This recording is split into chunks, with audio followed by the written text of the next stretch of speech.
আসসালামু আলাইকুম সবাইকে। আজকে আমরা করতে যাচ্ছি কিছু পিঠার আয়োজন নিজেদের কিছু মানুষের জন্য। মাশাআল্লাহ মাশাআল্লাহ, এই হচ্ছে ফুলঝুরি পিঠার পাহাড়। পিঠাগুলো এত সুন্দর হয়েছে।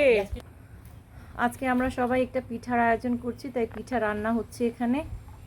এই পিঠাগুলো এত মজা হয়েছে আমি বলে বোঝাতে পারবো না। এই দেখেন পিঠার সমারোহ, খুবই সুন্দর হয়েছে পিঠাগুলো, তাই না?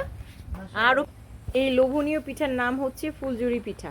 মাশাআল্লাহ, দেখতে খুবই সুন্দর এবং খেতেও অনেক অনেক বেশি মজা। আর এই যে বানানো হচ্ছে এখানে তেলের পিঠা।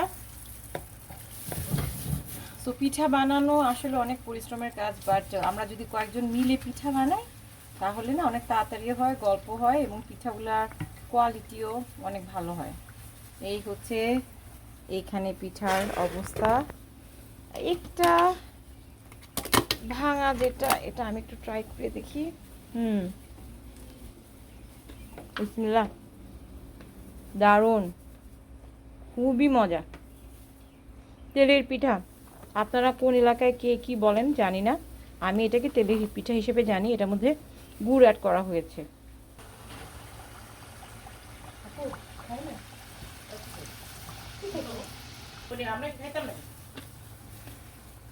হ্যাঁ, বানাও বানাও, তেলের পিঠা বানাও।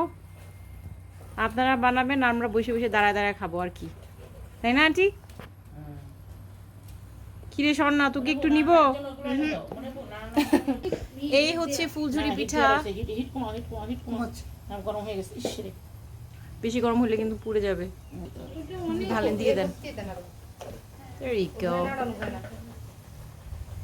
খামান খামান, রহিমার মা আর হচ্ছে সব কাজের বুয়াগুলো কাজ করো না। না না, ইনশাল্লাহ। দেখেন কত কষ্ট হচ্ছে, কত আয়োজন করা হচ্ছে আপনাদের সবার জন্য। এই দেখুন রুমের অবস্থা।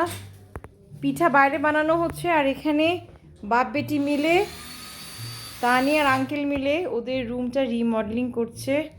এই যে রং পেইন্টিং করেছে। Thanks for watching and please subscribe this sister vlog video and like, share and comment. Thank you.